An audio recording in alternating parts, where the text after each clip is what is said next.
ಆಯಿತು, ಭಾರಿ ಹುಮ್ಮಸ್ಸು ಬಂತು ನಮಗೆ. ಈಗ ದಶಕಗಳಿಂದ ಶತಮಾನದಿಂದ ಇಲ್ಲೊಂದು ರಾಮನ ಭವ್ಯ ಮಂದಿರ ನಿರ್ಮಾಣ ಆಗಬೇಕು ಅನ್ನೋದು ಬಹುಕೋಟಿ ಹಿಂದೂಗಳ ಕನಸಾಗಿತ್ತು. ಆ ಕ್ಷಣ ಬಂದಿದೆ. ಆ ಕ್ಷಣನ ನಾವೆಲ್ಲರೂ ಕೂಡ ನೋಡ್ತಾ ಇದ್ದೀವಿ. ಹೇಗೆ ಅನಿಸುತ್ತೆ ಈ ಕ್ಷಣದ ಬಗ್ಗೆ ತಮಗೆ? ನಮಗೆ ತುಂಬ ರೋಮಾಂಚನನೇ ಅನ್ನಿಸ್ತಾ ಇದೆ. ಇದು ಕನಸು ನನಸಾಗಲ್ಲ ಅಂತಲೇ ಇತ್ತು, ಆದರೆ ಈಗ ನನಸಾಗ್ತಾ ಇದೆ ಅನ್ನೋದು ಕೇಳಿ ಬಹಳ ಖುಷಿನೂ ಆಗ್ತಾ ಇದೆ.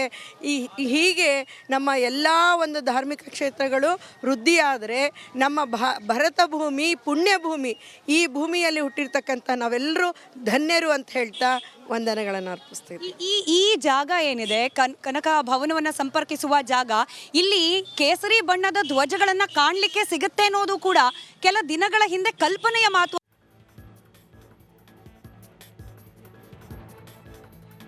ಪುಣ್ಯ ಭೂಮಿಯ ಧರ್ಮ ಪಥದಲ್ಲಿದ್ದೀವಿ. ಹೆಸರೇ ಎಷ್ಟು ಚೆನ್ನಾಗಿದೆ ಅಲ್ವಾ, ಧರ್ಮ ಪಥ. ಅಂದ್ರೆ ರಸ್ತೆಯಲ್ಲೂ ಕೂಡ ಧರ್ಮವನ್ನ ಸ್ಮರಿಸುವಂತಹ ಒಂದು ಪುಟ್ಟ ಪ್ರಯತ್ನವನ್ನ ಈ ರಸ್ತೆಯಲ್ಲಿ ಮಾಡಲಾಗಿದೆ. ನೀವು ನನ್ನ ಹಿಂದ್ಗಡೆಯ ದೃಶ್ಯದಲ್ಲಿ ಗಮನಿಸಬಹುದು. ಇದೇನು ಮುಖ್ಯ ರಸ್ತೆ ಇದೆ, ಅಯೋಧ್ಯೆಗೆ ತಲುಪುವ ಮುಖ್ಯ ರಸ್ತೆಯಿಂದ ಲತಾ ಮಂಗೇಶ್ಕರ್ ಚೌಕ್ ಅನ್ನೋ ಒಂದು ವೃತ್ತ, ಲತಾ ಮಂಗೇಶ್ಕರ್ ಅವರ ಹೆಸರಲ್ಲಿರುವ ವೃತ್ತ, ಮುಖ್ಯ ರಸ್ತೆ ಹೈವೇಯಿಂದ ಲತಾ ಮಂಗೇಶ್ಕರ್ ಚೌಕ್ವರೆಗಿನ ಈ 2 ಕಿಲೋಮೀಟರ್ನ ಮಾರ್ಗವನ್ನು ಧರ್ಮಪಥ ಅಂತ ಹೇಳಿ ಕರೆಯಲಾಗಿದೆ. ಅಯೋಧ್ಯೆಯನ್ನು ಬೇರೆ ಬೇರೆ ಭಾಗಗಳಿಂದ ಕನೆಕ್ಟ್ ಮಾಡುವ 3 ಪ್ರಮುಖ ರಸ್ತೆಗಳಿಗೆ ವಿಶೇಷವಾದ ಹೆಸರನ್ನು ಕೊಡಲಾಗಿದೆ. ಒಂದು ರಾಜಪಥ, ಮತ್ತೊಂದು ಧರ್ಮಪಥ. ಈಗೇನು ನೀವು ಗಮನಿಸ್ತಿದ್ದೀರಿ, ಇದೇ ಆ ಧರ್ಮಪಥ. ಈ ಧರ್ಮಪಥದಲ್ಲಿ ಸೂರ್ಯ ಸ್ತಂಭಗಳನ್ನು, ವಿಶೇಷವಾಗಿ ಸೂರ್ಯ ಸ್ತಂಭಗಳನ್ನು ನಿರ್ಮಾಣ ಮಾಡಲಾಗಿದೆ. ಒಟ್ಟು 10 ಒಂದು ಬದಿಯಲ್ಲಿ, ಮತ್ತೊಂದು ಬದಿಯಲ್ಲಿ 10, ಈ ರೀತಿಯಾಗಿ 20 ಸೂರ್ಯ ಸ್ತಂಭಗಳನ್ನ ಇಲ್ಲಿ ನಿರ್ಮಾಣ ಮಾಡಲಾಗಿದೆ. ಮೇಲ್ಗಡೆ ಏನು ಹಳದಿ ಬಣ್ಣದಲ್ಲಿ ನೀವು ಗೋಲಾಕಾರದಲ್ಲಿ ಗಮನಿಸ್ತಾ ಇದ್ದೀರಿ, ಸೂರ್ಯನನ್ನ ಸಂಕೇತಿಸುವಂತಹ ಗೋಲಗಳು ಅವು. 20 ಸೂರ್ಯ ಸ್ತಂಭಗಳನ್ನ ನಿರ್ಮಾಣ ಮಾಡಿ ಪ್ರತ್ಯೇಕವಾಗಿ ಆಗಿರೋ ಪ್ರತಿಭಟನೆಗಳು ಅಷ್ಟು ಹಿಂಸಾತ್ಮಕ ಸ್ವರೂಪವನ್ನ ಪಡ್ಕೊಂಡಿದ್ದು ಕೂಡ ಇತಿಹಾಸ ಇದೆ ಇದೇ ಮಣ್ಣಿಗೆ. ಈಗ ನಾವು ಧೈರ್ಯವಾಗಿ ಹೇಳ್ಕೊಳ್ಬಹುದು, ನಾವು ಹಿಂದೂಗಳು, ಇಲ್ಲಿ ರಾಮ ಲಲ್ಲ ಪ್ರತಿಷ್ಠಾಪನೆ ಆಗ್ತಿದ್ದಾನೆ ಅಂತ ಹೇಳಿ. ಎಷ್ಟು ಖುಷಿ ಆಗುತ್ತೆ. ಇದು ಖುಷಿ ನಾವು ಬಾಯಿಂದ ವ್ಯಕ್ತಪಡಿಸೋಕ್ಕಾಗಲ್ಲ ಮ್ಯಾಮ್. ಹೇಳಬೇಕಂದ್ರೆ ಇದಕ್ಕೆ ನಾವು ಅನುಭವಿಸಲೇಬೇಕು. ಯಾವ ರೀತಿ ಒಂದು ಕೌಂಡೌನ್ ಅಂತ ಸ್ಟಾರ್ಟ್ ಆಗುತ್ತೆ, ಯಾವುದೇ ಒಂದು ಫಾರ್ ಎಕ್ಸಾಂಪಲ್ ಎಲೆಕ್ಷನ್ ಇರ್ಬೋದು, ಅದು ರಿಸಲ್ಟ್ ಕೌಂಡೌನ್ ಅಂತ ಇರುತ್ತೆ. ಆ ರೀತಿ ನಮ್ಮ ನೆಚ್ಚಿನ ಪ್ರಧಾನಮಂತ್ರಿಗಳು ನಮ್ಮ ಜೀವಿತ ಅವಧಿಯಲ್ಲಿ ನಮಗಿದು ರಾಮ ಮಂದಿರ ಒಂದು ನಮಗೆ ಸಮಾಜ ಕೊಡ್ತಾ ಇದ್ರೆ ಅದಕ್ಕಿಂತ ದೊಡ್ಡ ಖುಷಿ ನಮಗೆ ಯಾವುದೂ ಇಲ್ಲ ನಮ್ಮ ಜೀವನದಲ್ಲಿ. ಆಮೇಲೆ ಮುಂದೆ ನಾವು ಹೇಳ್ಕೊಬೋದು, ನಮ್ಮ ಮಕ್ಕಳಿಗೆ, ನಮ್ಮ ಮೊಮ್ಮಕ್ಕಳಿಗೆ ಹೇಳ್ಕೊಬೋದು, ಇಲ್ಲ ನಾವು ಅಂದ್ಕೊಂಡಿರೋ ವಿಷಯ ಸುಮಾರು 500 ವರ್ಷಗಳಿಂದ ಆಗದೇ ಇರುವಂಥ ಕೆಲಸ ಪ್ರಧಾನಮಂತ್ರಿಗಳ ಒಂದು ಕಾರ್ಯಾವಧಿಯಲ್ಲಿ ಇಷ್ಟು ಅದ್ಧೂರಿಯಾಗಿ ಹೇಳ್ಕೊಂಡ್ರೆ ಅದು ಖುಷಿ ಬೇರೆ ಇರುತ್ತೆ. ನಮಗೆ ಇವತ್ತೇನೋ ಖುಷಿ ಅನ್ನಿಸ್ತಾ ಇದೆ, ಬಟ್ ನಮ್ಮ ವಯಸ್ಸು ನಿಯರ್ಲಿ ನಾವು ಬದುಕಿದರೆ 80-90 ವಯಸ್ಸಲ್ಲಿ ನಾವು ಉದ್ಘಾಟನೆ ನಮ್ಮ ಕಣ್ಣಿನ ನೋಡಿ ನಾವು ಖುಷಿ ಪಟ್ಟಿದ್ದೇವೆ ಅನ್ನೋ ಅಂಶ ತುಂಬ ದೊಡ್ಡದಾಗಿರುತ್ತೆ ಹೇಳ್ಕೊಳಕ್ಕೆ. ಎಷ್ಟೋ ಮಂದಿ ಎಷ್ಟು ವರ್ಷಗಳ ಕಾಲ ತಪಸ್ಸು ಮಾಡಿದ್ರು ಅಂತಂದ್ರೆ ಇಲ್ಲೊಂದು ರಾಮನ ಭವ್ಯವಾದ ಮಂದಿರ ಆದರೆ ಸಾಕು, ನಮ್ಮ ಜೀವನ ಪಾವನ ಅನ್ನೋ ರೀತಿಯಲ್ಲಿ ವರ್ಷಾನುಗಟ್ಲೆ ಕನಸು ಕಂಡ್ರು. ಎಷ್ಟೋ ಜನಕ್ಕೆ ಆ ಕನಸು ನನಸಾಗೋ ಕ್ಷಣವನ್ನು ಕಣ್ತುಂಬಲಿಕ್ಕೆ ಆಗಲೇ ಇಲ್ಲ. ಅಂಥವ್ರ ಬಗ್ಗೆ ಹೇಳೋದಾದ್ರೆ, ಅಂಥವರ ಆ ಕನಸು ಇವತ್ತು ಮೂರ್ತ ಸ್ವರೂಪವನ್ನು ಪಡೆದುಕೊಳ್ತಾ ಇದೆ, ಭವನದ ಸ್ವರೂಪ ಪಡೆದುಕೊಳ್ತಾ ಇದೆ. ಏನು ಹೇಳ್ತೀರಿ ಮೇಡಮ್? ನಾನು ನೋಡಿದ್ದಿಲ್ಲಿ ಒಂದು 4-5 ವ್ಯಕ್ತಿಯನ್ನು ಭೇಟಿಯಾಗಿದ್ದೆ. ಅವರು हम जीवन में शादी ही नहीं करेंगे जब तक हम रामलला को अपने घर में यानी अपना प्राण प्रतिष्ठान होता है मंदिर बनता हुआ नहीं देखेंगे, हम तब तक शादी नहीं करेंगे. ಇಂಥ ಭಾಳಷ್ಟು ವ್ಯಕ್ತಿಗಳನ್ನು ನೋಡೀನಿ. ಮತ್ತು ಭಾಳಷ್ಟು ವ್ಯಕ್ತಿಗಳದ್ದು ಭಾಳಷ್ಟು ದೊಡ್ಡ ದೊಡ್ಡ ಸಂಕಲ್ಪಗಳು ಇದಾವೆ. It cannot be described in words madam. ಹಂಗೆ ಭಾಳಷ್ಟು ಸಂಕಲ್ಪ ಇದಾವ್ರಿ ಇಲ್ಲಿ ಮಂದಿರ. ಇನ್ನೇನು ಕೆಲವೇ ದಿನಗಳು ಉಳಿದಿದೆ. ಕೆಲವೇ ದಿನಗಳಲ್ಲಿ ರಾಮನ ಮೂರ್ತಿಯ ಪ್ರತಿಷ್ಠಾಪನೆ ಆಗುತ್ತೆ. ದೇಶ ವಿದೇಶಗಳಿಂದ ರಾಮ ಭಕ್ತರು ಇಲ್ಲಿಗೆ ಬರ್ತಾರೆ. ಕೇವಲ ಹಿಂದೂ ಸಮುದಾಯದವರು ಅಂತ ಮಾತ್ರವಲ್ಲ, ಹಿಂದೂ ಧರ್ಮೀಯರು ಅಂತ ಮಾತ್ರವಲ್ಲ, ಒಂದು ಪ್ರವಾಸೋದ್ಯಮ ಕ್ಷೇತ್ರವಾಗಿ ಇದು ಅಭಿವೃದ್ಧಿ ಆಗ್ತಾ ಇದೆ. ಆ ದೃಷ್ಟಿಯಲ್ಲಿ ಇಲ್ಲಿ ಆಗ್ತಿರೋ ಬದಲಾವಣೆಗಳು, ಅದನ್ನು ವಿವರಿಸೋದಾದ್ರೆ, ನಾವು ನಿಯರ್ಲಿ ಇಲ್ಲಿ ಒಂದು ವರ್ಷದಲ್ಲಿ ಒಂದು 6 ಸರ್ತಿ ಬಂದಿದ್ದೀವಿ ಮ್ಯಾಮ್. ಒಂದು ವರ್ಷ ಮುಂಚೆ ಬಂದರೆ ಚೇಂಜ್ ಆ್ಯಂಡ್ ಡ್ರಾಸ್ಟಿಕ್ ಚೇಂಜ್ ಅಂತ ಹೇಳ್ತೀವಲ್ಲ ನಾವು, ಊಹಿಸಲಾರಂಥ ಬದಲಾವಣೆಗಳು ಆ್ಯಸ್ ಎ ಸಿವಿಲ್ ಇಂಜಿನಿಯರ್ ನಾನು ಎಕ್ಸ್ಪ್ರೆಸ್ ಮಾಡ್ಬೋದು. ಯಾಕಂದರೆ ಒಂದು ಇಂಜಿನಿಯರ್ಗೆ ಒಂದು ವಿಚಾರ ಇರುತ್ತೆ, ಆ ವಿಚಾರ ಮೀರಿಬಿಟ್ಟು ಇಲ್ಲಿ ಸುಮಾರು ಅಂದರೆ ಇವಾಗ ಎಲ್ರಿಗೆ ಏನಿಸ್ತು, ಒಂದು ವರ್ಷ ಮುಂಚೆ ಬಂದರೆ ಹೆಂಗಾಗುತ್ತೆ ಅಂತ ನಮ್ಮ ಮನಸ್ಸಲ್ಲಿ ಒಂದು ಇದು ಇತ್ತು. ಬಟ್ ಕಳೆದ ಒಂದು 6 ತಿಂಗಳಲ್ಲಿ ನಾನು 3 ಸರ್ತಿ ಬಂದೆ. ನೋಡಿರುವಾಗ ನನಗೆ ಅನಿಸುತ್ತೆ engineers can create the miracles. ಅದು ಬಾಯಿಯಿಂದ ಹೇಳೋದಿಲ್ಲ, ಬೇಕಾದ್ರೆ ಇಲ್ಲಿ ಒಂದು ಡಾಕ್ಯುಮೆಂಟ್ರಿ ಫಿಲ್ಮ್ ಯಾರಾದರೂ ಮಾಡಿದ್ರೆ 100% ಒಪ್ಪುವಂಥ ಕೆಲಸ ಆಗುತ್ತೆ ಅಂತ ನಂಗೆ ಅನಿಸಿಕೆ ಇದೆ.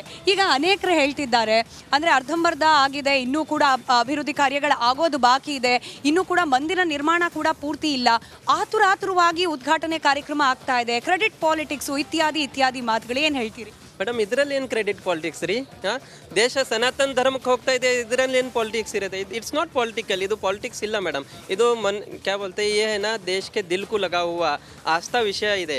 ಇದರಲ್ಲಿ ಏನು ಪಾಲಿಟಿಕ್ಸ್ ಮಾಡೋದಿಲ್ಲ. ಪಾಲಿಟಿಕ್ಸ್ ಮಾತಾಡೋರು ಅವ್ರು ಕ್ಯಾ ಬೋಲ್ತೆ ಸ್ವಂತ ಅಸ್ತಿತ್ವ ಮೇಲೆ ಪ್ರಶ್ನೆ ರೇಸ್ ಮಾಡೋರು ಆ ಪಾಲಿಟಿಕ್ಸ್ ಮಾಡ್ತಾರೆ ಅಷ್ಟೇ. ಮತ್ತೇನು ಹೇಳೋಕ್ಕಿಲ್ಲ ರೀ ಮೇಡಮ್ ಇದ್ರ ಬಗ್ಗೆ. ಈ ಇಡೀ ಅಯೋಧ್ಯೆಯ ಗಲ್ಲಿ ಗಲ್ಲಿಯಲ್ಲೂ ಕೂಡ ಒಂದು ಪುರಾಣ ಪ್ರಸಿದ್ಧ ಕಥೆಗಳಿದೆ. ಒಂದೊಂದು ಕಟ್ಟಡಕ್ಕೂ ಕೂಡ ಅದರದೇ ಆದ ಇತಿಹಾಸ ಇದೆ.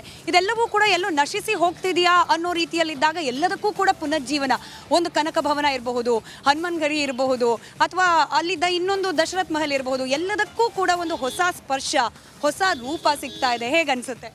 ತುಂಬ ಖುಷಿ ಅನ್ನಿಸ್ತಾ ಇದೆ ಮ್ಯಾಮ್. ಇನ್ನೊಂದು ನಮಗೇನನ್ಸುತ್ತೆ ಅಂದರೆ, ನಮ್ಮ ದೇಶದಲ್ಲಿ ರೆಕಾರ್ಡ್ಸ್ ಕೀಪಿಂಗಲ್ಲಿ ನಾವು ತುಂಬ ಹಿಂದೆ ಇದ್ದೀವಿ. ಇದು ನಮಗೆ ಇವತ್ತು ಇದು ರಿನೋವೇಷನ್ ಮಾಡಿದ್ರೆ ಇದು ಬೆಲೆ ಗೊತ್ತಾಗಲ್ಲ.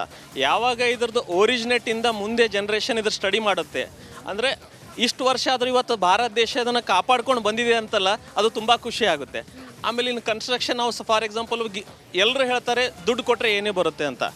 ಬಟ್ ಕ್ರೋರ್ಸ್ ಆಫ್ ಸ್ಯಾಲ್ರಿ ಬಿಟ್ಟು ವಿಥೌಟ್ ಸಿಂಗಲ್ NP-ಇಂದ ವರ್ಷಗಟ್ಟಲೆ ಕೆಲಸ ಮಾಡೋ ಗಿರೀಶ್ ಅಂತ ಇಂಜಿನಿಯರ್ ಒಬ್ಬರು ಇದ್ದಾರೆ. ನಾನು ಪರ್ಸ್ನಲಿ ಅವ್ರ ಜೊತೆ ಒಂದು ಅರ್ಧ ತಾಸು ಮಾತಾಡಿದ್ದೀನಿ. ಅವ್ರು ದುಬೈಯಲ್ಲಿ ದೊಡ್ಡ ದೊಡ್ಡ ಸ್ಟ್ರಕ್ಚರಲ್ ಇಂಜಿನಿಯರ್ ಅವರು.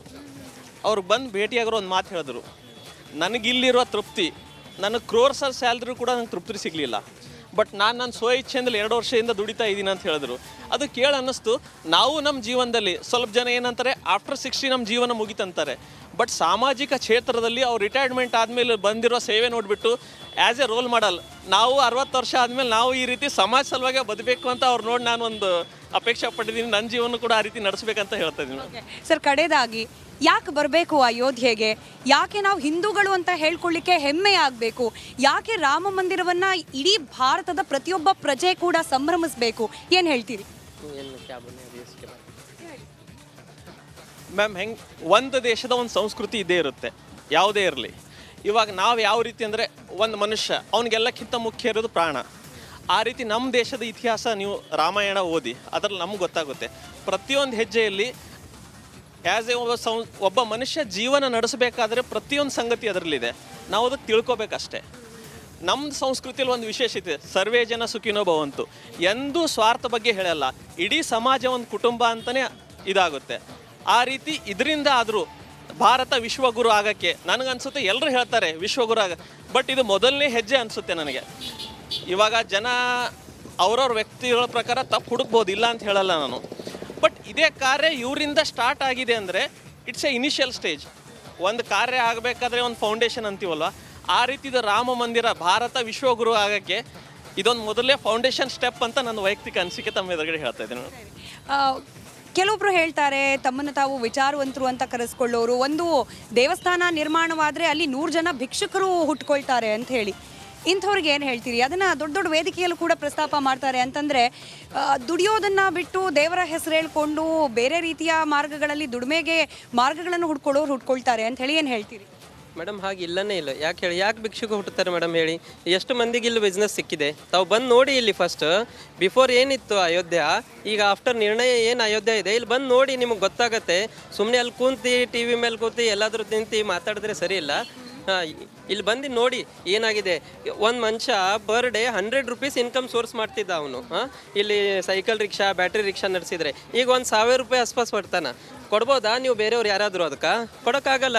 ಈ ನಿರ್ಣಯ ಕೊಟ್ಟಿದೆ, ದೇಶದ ನಿರ್ಣಯ ಕೊಟ್ಟಿದೆ ಸಮಾಜಕ್ಕೆ. ಏನು ಕೊಟ್ಟಿಲ್ಲ ಸನಾತನ ಧರ್ಮ? ಇಂಥ ಒಳ್ಳೆ ಅವಕಾಶ ಕೊಟ್ಟಿದೆ ಇನ್ಕಮ್ ಸೋರ್ಸ್ ಮಾಡ್ಕೊಳ್ಳೋದು. ಇದೇ ಇಷ್ಟೇ, ಮತ್ತೇನು ಹೇಳಿದ್ರಿ ಮೇಡಮ್ ಇದಕ್ಕೆ ಬಗ್ಗೆ? ಸನಾತನ ಧರ್ಮ ಅಂತಂದರೆ ಅವಹೇಳನಕಾರಿಯಾಗಿ ಒಂಚೂರು ಮುಂದೆ ಹೋಗ್ತಾ ಹಾಗೆ ಟ್ರಾಫಿಕ್ ಬೇರೆಯವ್ರಿಗೆ ಸಮಸ್ಯೆ ಮಾಡೋದು ಬೇಡ ಅನ್ನೋ ಕಾರಣಕ್ಕೆ ಸನಾತನ ಧರ್ಮ ಅಂತಂದರೆ ಅದು ಡೆಂಗ್ಯೂ, ಮಲೇರಿಯಾ, ಅದನ್ನು ತೊಡೆದು ಹಾಕಬೇಕು. ಸನಾತನ ಧರ್ಮ ಇದ್ದರೆ ಅಲ್ಲಿ ಜಾತಿ ಮೇಲು ಕೀಳು ಅನ್ನೋ ಭೇದ ಭಾವ ಇರುತ್ತೆ. ಈ ರೀತಿಯಾಗಿ ಕೆಲ ರಾಜಕಾರಣಿಗಳು ನೀಡೋ ಹೇಳಿಕೆ, ಇಂಥ ಒಂದು ಸನಾತನ ಧರ್ಮದ ಮೂಲ ಕ್ಷೇತ್ರಗಳಲ್ಲಿ ಒಂದಾದ ಅಯೋಧ್ಯೆ ಇಲ್ಲಿ ನಿಂತು ಅಂತ ಮಾತನ್ನು ಕೇಳಿದಾಗ ಏನು ಅನಿಸುತ್ತೆ ಮ್ಯಾಮ್? ನಂದೊಂದು ವೈಯಕ್ತಿಕ ಅನಿಸಿಕೆ, ಇದು ರಾಜಕಾರಣಿಗಳ ತಪ್ಪು ಅನಿಸ್ಬೋದು.